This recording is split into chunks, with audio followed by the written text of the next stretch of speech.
Bismillahirrahmanirrahim. Assalamualaikum warahmatullahi wabarakatuh. Waalaikumsalam warahmatullahi wabarakatuh. Perkenalkan kami dari kelompok 5. Anggotanya saya Ibu Eva Mawati Asili dan Ibu Poode Usliana. Sebelumnya saya mengucapkan terima kasih kepada Bapak Fasilitator dan pengajar praktik yang sudah memberikan kami kesempatan dalam praktek coaching supervisi akademik. Jadi di percakapan pertama ini saya akan memulai menjadi coach dan Ibu Husliana yang menjadi coachee. Siap. Oke. Assalamualaikum warahmatullahi wabarakatuh. Waalaikumsalam warahmatullahi wabarakatuh. Ya, perkenalkan saya di sini Ode Usliana sebagai coachee, Ibu Eva sebagai coach. Ya. Assalamualaikum Bu Eva, selamat siang. Selamat siang Bu Husliana. Bagaimana kabarnya sore ini Bu Husliana? Alhamdulillah sehat. Ya. Ibu Eva sendiri bagaimana kabarnya? Alhamdulillah saya dalam kondisi terbaik Bu Husliana, sehat dan ceria. Dan semoga kita semua dalam lindungan Allah Subhanahu wa taala sehingga kita bisa keluar dari masalah-masalah yang kita hadapi. Ya. Amin. Amin ya Rabbal Alamin. Yang saya ingin apa ya? Sebelum kita mulai, saya ingin bertanya kepada Ibu Eva. Alhamdulillah hari ini ada waktu sebentar sedikit. Bisakah saya minta waktu sebentar untuk ngobrol? Tidak lama kok, mungkin hanya sekitar 5 sampai 10 menit. Boleh tidak Ibu Eva? Oh, boleh. Kebetulan hari ini saya lagi nganggur, nggak bikin apa-apa. Kalau Bu Husliana mau ngobrol, it's okay. Oke. BTW, apa yang Bu Husliana mau ngobrolkan? Saya ini lagi suntuk ya, galau saat ini Bu, karena saat berkoordinasi dengan kepala sekolah kemarin, beliau itu menyampaikan bahwa kalau tahun ini kelas 6 itu harus mencapai target lulus 100%. Ini yang membuat saya resah Ibu karena berpikir bahwa apa bisa murid itu dapat diluluskan 100% dalam keadaan sekarang ini. Oh, jadi Ibu mau ngomongin tentang keresahan Ibu Husliana mengenai penyampaian Kepsek yang menargetkan kelulusan 100% buat kelas 6. Begitu ya, Bu ya? Ya, benar sekali Bu. Oke. Bu Husliana bisa menceritakan secara detail permasalahannya seperti apa? Begini Bu, saya mempunyai dua orang murid yang jarang sekali mengikuti pelajaran yang saya ampu, yaitu pelajaran agama. Ya. Satu orang lagi tidak pernah sama sekali mengikuti pelajaran yang saya ampu.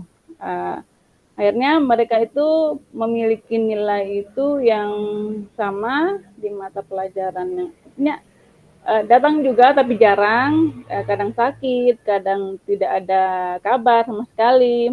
Nah, jadi akhirnya mereka itu memiliki nilai sama, baik itu nilai ulangan harian maupun tugas-tugasnya tidak pernah mengikuti pelajaran. Sementara sekarang semester 1 sudah mulai berakhir, jadi saya merasa kebingungan dalam memberi nilai nanti di akhir nanti. Oh, iya Bu Husliana. Bu Husliana bisa menceritakan penyebab murid-murid Ibu ini jarang atau bahkan sama sekali tidak mengikuti pelajaran Ibu Husliana? Tentu bisa, Ibu. Anak yang tidak pernah mengikuti pelajaran saya itu karena mengalami kecelakaan gitu yang pertama. Yang kedua itu sehingga membutuhkan waktu yang lama untuk penyembuhan dan sekarang sudah hampir 3 bulan dia di rumah dengan kondisi yang sehat tapi kendalanya belum bisa berjalan dengan baik. Oh, Yang kedua ini siswa yang jarang masuk setelah saya konfirmasi dengan gurunya, wali kelasnya, ternyata memang anak ini malah ke sekolah dan kurang perhatian dari orang tuanya. Dan ini masih apa ya, masalahnya kita masih berupaya agar anak ini bisa menyelesaikan sekolahnya dengan baik, artinya dengan mungkin mendatangi orang tuanya atau bagaimana, saya belum jawab masalah bagaimana ini, Bu. oh, oke oke. Jadi inti permasalahan dari Ibu Husliana ini ada siswa yang tidak masuk di kelasnya Ibu Husliana, Iya, Bu. sedangkan di sisi lain Ibu Husliana ini harus menargetkan kelulusan 100%. Begitu Iya, ya Bu ya? iya, iya, Bu. Ya. Betul sekali, Oh, Bu. oke oke oke. Kemudian berangkat dari permasalahan Bu Husliana tadi, apa sih yang diinginkan Ibu terkait permasalahannya ini? Yang saya inginkan tentunya apa ya, sebenarnya simpel saja ya Bu ya, mengenai target siswa 100% itu saya sih oke-oke saja. Akan tetapi apa ya, harus ada dasar yang benar dan tidak memberi nilai itu tanpa dasar, harus melalui cara benar. Betul kan, Bu? Luar biasa, betul betul betul. Saya setuju sekali dengan pendapat dan prinsip Bu Husliana ini. Artinya kita mendidik anak dengan cara yang benar, baik dari segi aturan akademik. Kemudian dari kondisi anak yang demikian, terus kita juga sudah berada di akhir semester. Kira-kira harapan seperti apa yang Ibu Husliana targetkan terhadap murid tadi ini, Bu? Saya itu menargetkan mereka itu harusnya memiliki nilai atau punya nilai yang berkualitas terhadap mata pelajaran yang saya ampu. Sekalipun juga ada praktek dalam pembelajaran saya, misalkan mungkin ada praktek sholat atau mengajinya, tetapi kan itu kan dikolaborasikan dengan nilai ulangan hariannya atau ulangan tengah semesternya kan harus dipadukan. Itu, Bu. Hmm. Maksudnya bisa dijelaskan Bu, maksud dari nilai yang berkualitas itu seperti apa ya Bu ya? Mereka itu punya nilai dari tugas-tugas, yaitu sesuai dengan kemampuan mereka sendiri, uh, memahami pelajaran yang saya berikan, dan juga bukan orang lain yang mengajarkannya. Selain itu, harus mengikuti rangkaian yang sudah saya rencanakan pada semester ini. Mungkin ada yang tadi saya bilang tadi, Oh, ada praktek, harus diikut oke, semuanya. oke, oke. Oke, jadi kalau saya tangkap murid Bu Husliana ini harus memiliki nilai yang lengkap dari dasar pemahaman mereka sendiri. Begitu ya Bu ya? Iya, betul, Bu, betul. Mantap sekali Bu Husliana. Nah, kalau menurut Bu Husliana sendiri, kira-kira apa saja yang bisa Bu Husliana lakukan untuk mempertahankan prinsip Ibu dan memenuhi target 100% sekolah tadi, Bu? Iya, jadi saya juga ini Bu masih memikirkan hal itu. Makanya saya mengajak Ibu Eva untuk berdiskusi untuk menyelesaikan masalah yang saya hadapi. Oke, oke, oke. Jadi masih dalam proses pemikiran ya? Iya Bu ya. Nah, oke. Sekarang saya punya pertanyaan penting ini, Bu. sejauh ini apa saja langkah yang sudah Ibu lakukan terkait masalah anak tersebut? Eh, sudah ada beberapa upaya yang saya tempuh, Bu, seperti menghubungi orang tuanya dan meminta kerjasama agar murid itu berangkat ke sekolah bagi yang saya tadi ya, yang sedang mengalami kecelakaan, dan meminta bagi orang orang tua siswa yang kecelakaan tersebut agar mau memberi materi dan mengerjakan soal yang saya kirimkan kepada anak tersebut melalui chat atau WA kepada orang tua tersebut. Tapi hasilnya ternyata sama saja. Mereka tidak berangkat ke sekolah dan tidak mengerjakan tugas yang saya berikan itu. Jadi saya tangkap ini Bu Sliana sudah berupaya optimal, tetapi hasilnya masih nihil ya Bu ya? Ya, begitu Bu kira-kira. Iya. Jangan putus asa dulu Bu, pasti ada jalan untuk menyelesaikan masalah ini. Insya Nah, Allah. pendekatan apa yang efektif agar anak tersebut mau mengerjakannya? Maksudnya di sini eh, anak tersebut akan mau mengerjakan soal-soal yang diberikan kalau Ibu Sliana melakukan pendekatan seperti apa? Apa ya? Mungkin mereka akan memahami materi dan mengerjakan soal-soal jika saya datangi langsung ke rumahnya dan saya tunggui mereka sampai mereka itu mengerjakan pekerjaannya. Wah, wah, wah. Ide bagus tuh, Bu. Patut dicoba. Um, tapi kenapa ya? Saya tidak kepikiran ini sebelumnya. Aku sekarang baru ada pikiran begitu. Aduh. Oke, oke, oke. Baik, Bu. Jadi, kapan kira-kira Bu Sliana akan mencoba ide tersebut? Dalam waktu dekat ini mungkin besok ya, bisa besok mungkin bisa saya coba. Setelah tugas mengajar saya akan langsung eksekusi rencana itu. Mantap, mantap semangatnya. Nah, sekarang kita melangkah ke planning.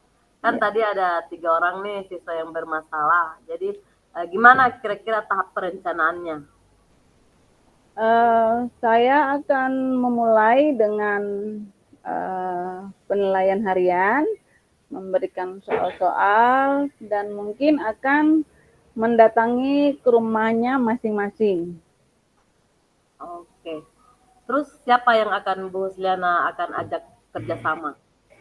Tentunya saya akan mengajak utamanya ya wali kelasnya dulu, kemudian bekerja sama dengan orang tua siswa tersebut dan juga orang lain yang tinggal bersama siswa untuk terus memantau gerak-gerik anak tersebut. Mantap Bu Sliana. Kira-kira apa manfaat yang didapat dari percakapan kita hari ini? Yang semula itu saya bingung ya, harus bagaimana, harus apa yang saya lakukan. Nah, sekarang saya sudah tahu yang harus saya lakukan. Oke, kalau perasaannya sekarang bagaimana Bu Sliana? Alhamdulillah, yang tadinya perasaan saya itu susah, galau, sekarang mendapatkan pencerahan dari Bu Eva. Terima kasih Bu Eva. Oke, sama-sama Bu Sliana. Alhamdulillah, saya juga ikut lega. Bu Sliana bisa mendapatkan ide dari permasalahan Ibu sendiri. Semangat terus ya dan sukses selalu. Terima kasih Bu, insya Allah. Oh ya, oh ya. Jangan lupa setelah eksekusi nanti saya akan kembali tanyakan hasilnya ya Bu ya. Oke, siap Ibu. Oke Bu, saya izin ke kelas dulu ya Bu ya. Oke, oke, oke. Silakan. Terima kasih Bu. Assalamualaikum. Waalaikumsalam.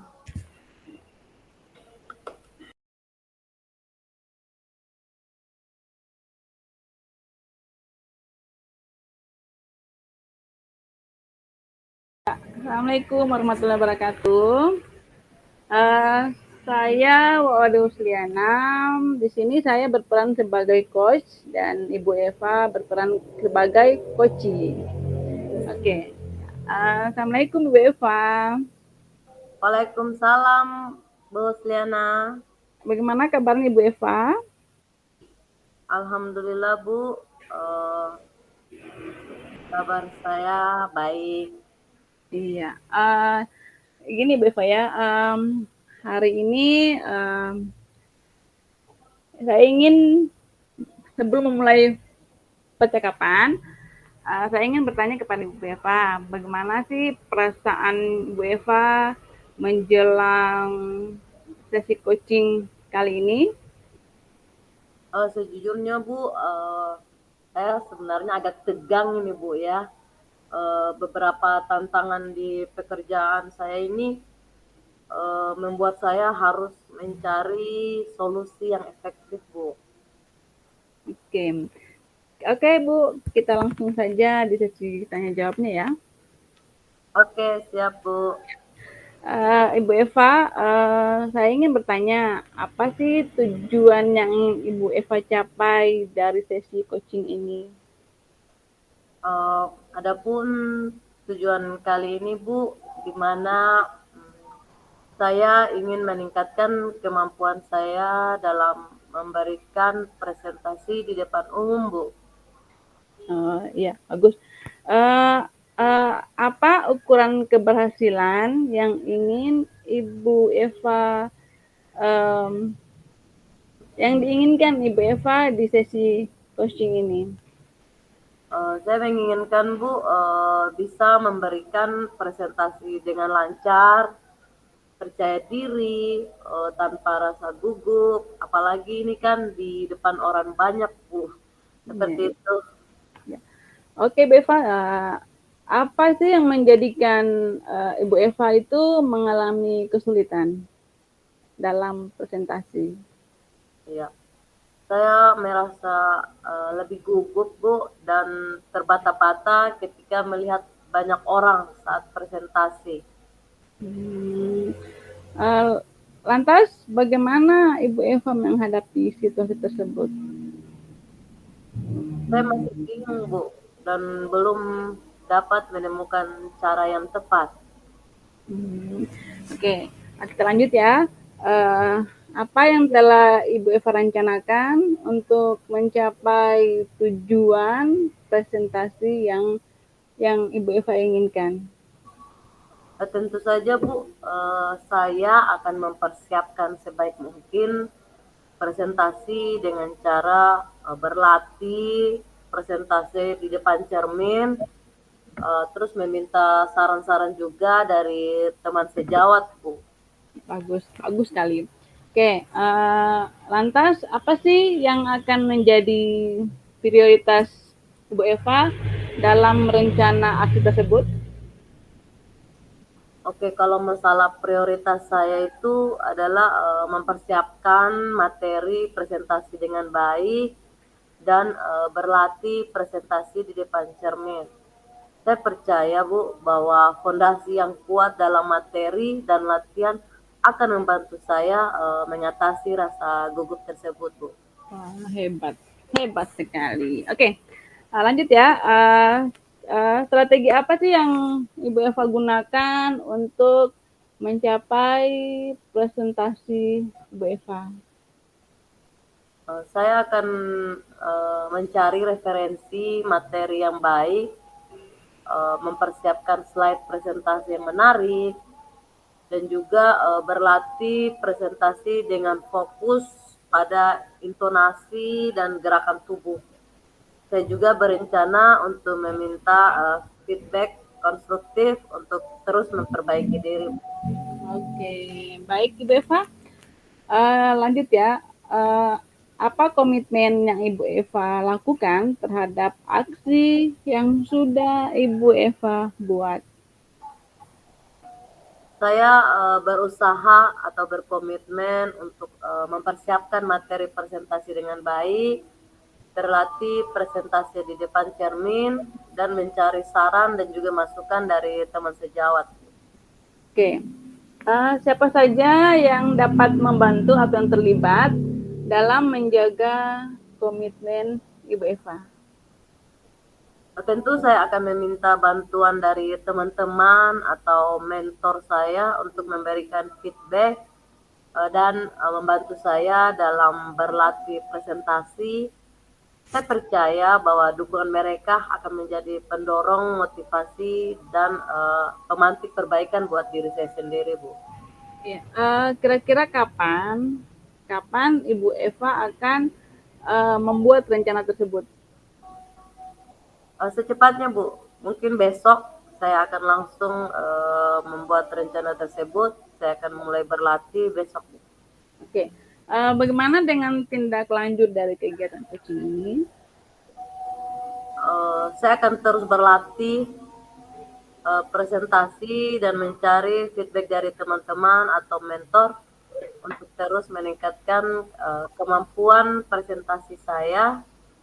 Kegiatan ini tidak hanya menjadi fokus sementara, tetapi juga sebuah perjalanan yang berkelanjutan menuju pengembangan diri dalam berkomunikasi efektif, Bu. Oke, Seperti baik. itu. Ibu Eva, saya rasa waktu kita sudah habis. Jadi saya sekarang mau refleksi ya, refleksi tentang pertemuan kita kali ini. Bagaimana sih perasaan Ibu Eva setelah mengikuti sesi pertanyaan ini? Eh, Perasaan saya, Bu, alhamdulillah saya senang karena yang tadinya saya harus mencari solusi menghadapi perasaan saya yang gugup ketika menghadapi ketika melakukan presentasi, apalagi di yang memiliki banyak orang, tetapi setelah berbincang sama ibu, saya sudah menemukan solusinya seperti itu. Oke, terima kasih Bu Eva atas waktunya hari ini. Uh, kita tutup ya, Bu Eva. Semoga semua yang kita lakukan hari ini dapat bermanfaat bagi kita dan semua orang. Oke, Bu Eva. Terima kasih banyak. Assalamualaikum warahmatullahi wabarakatuh. Waalaikumsalam warahmatullahi wabarakatuh.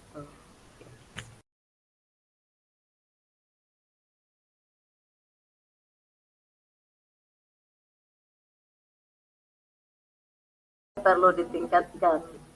Kalau saya sih yang perlu ditingkatkan terus terang harus belajar lagi ilmu coaching ini karena harus mencari banyak referensi kata-kata kunci dalam sebelum mengcoaching uh, seseorang seperti itu. Kalau kita bagaimana Ibu Sliana? Kalau saya refleksi kali ini ya harus lebih lebih meningkatkan yang tadi yang dibahas tadi kolaborasi antara guru juga orang tua murid dan juga murid yang tadi yang bermasalah tadi itu, bagaimana saya harus membangun pembicaraan yang bagus supaya murid tersebut bisa paham bahwa sekolah itu lebih penting dan segalanya. Itu aja kayaknya Bu. Oke. Terus Pertanyaan berikutnya apa ya? apa yang Ibu lakukan untuk tetap dalam kondisi kehadiran penuh sebelum dan saat melakukan coaching? Kalau menurut saya harus fokus ya. Iya. Jadi harus benar-benar mendengarkan apa yang menjadi keluh kesah dari coach tersebut, mendengarkan dengan seksama permasalahan-permasalahan dari coach tersebut sehingga coach tersebut merasa bahwa kita ada buat dia seperti itu. Kalau bos Liana bagaimana? Jujur ya, coaching ini merupakan hal yang baru. Hal yang baru bagi saya. Sama Karena juga saya menyusun kata-kata supaya azan. Berarti Bu Eva. Kalau saya ya, um, namanya coaching ini merupakan hal yang baru buat saya karena harus menyusun kata-kata yang formal, kata-kata yang baik. Sementara saya biasa berkata-kata itu bahasa pasar. Ya. Jadi apa ya? Saya susah sekali mengungkapkan kata-kata yang baku saat coaching ini. Oke, oke. Apa yang Ibu lakukan untuk memperbaiki atau meningkatkannya?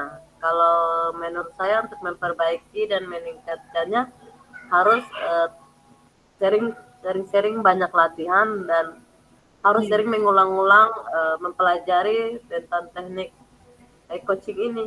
Karena mungkin kalau cuma satu kali dibaca sepintas, mungkin kita akan belum paham. Tetapi kalau dibaca secara berulang-ulang, mungkin akan bisa dipahami dan akan terus berlatih supaya bisa lebih lancar. Kalau kita Ya, mau sama, gimana? ya. Sama seperti Bu Eva harus terus berlatih. Saya juga mungkin apa ya, dalam bercakap itu masih perlu latihan yang banyak dan juga apa ya, mencari referensi juga buat baca-baca buku atau apa yang bisa me, apa ya, yang bisa membuat saya itu bisa mengungkapkan kata-kata yang baku karena saya ini selalu terbiasa dengan tadi bahasa pasar tadi. Kalau di coaching ini kan yang saya lihat itu Rata-rata menggunakan bahasa baku nih. Ada iya, kita bahasa baku, ya kayak bahasa tadi itu sehari-hari. Tapi kayak kita harus logat Jawa, harus logat sementara kita ini aduh seperti itu. jadi sebenarnya kalau kalau apa? Kalau kita pelajari dengan sharing-sharing, sebenarnya biar kita kembalikan saja ke bahasa kita sehari-hari. Iya, Karena tapi kan kan yang kita logatnya kan kurang menarik gitu. Itu dia. Itu karena dia yang kan kita hadapi ini kan apa? hmm, Kayak teman-teman kita kan bahasanya sama. iya, Jadi juga ya harus kayak susah makan. sekali. Susah sekali apa mengikuti logat dari apa kota lainnya. Intinya kalau kita terus belajar, belajar dan belajar, insya Allah. Tapi Apalagi kadang juga saya berpikir kalau saya harus mengikuti juga logat dari kota lain, kayaknya tidak sesuai ya, tidak sesuai dengan diri pribadi saya. Iya, tidak sesuai karena gimana ya? Di sini kita berbicara itu bahasa bahasa pasar. Tiba-tiba aku atau aku kamu, logatnya, iya logatnya sudah log lain gue, kan? log gue, log Iya, gue. iya logatnya kan misalnya eh, kamu mau pergi di mana gitu kan? Kalau di sini mau kemana? Artinya halus gitu halus. Oh iya, iya. Mm-mm. Betul, betul, Artinya betul, ya, betul. harus berlatih berbicara yang halus.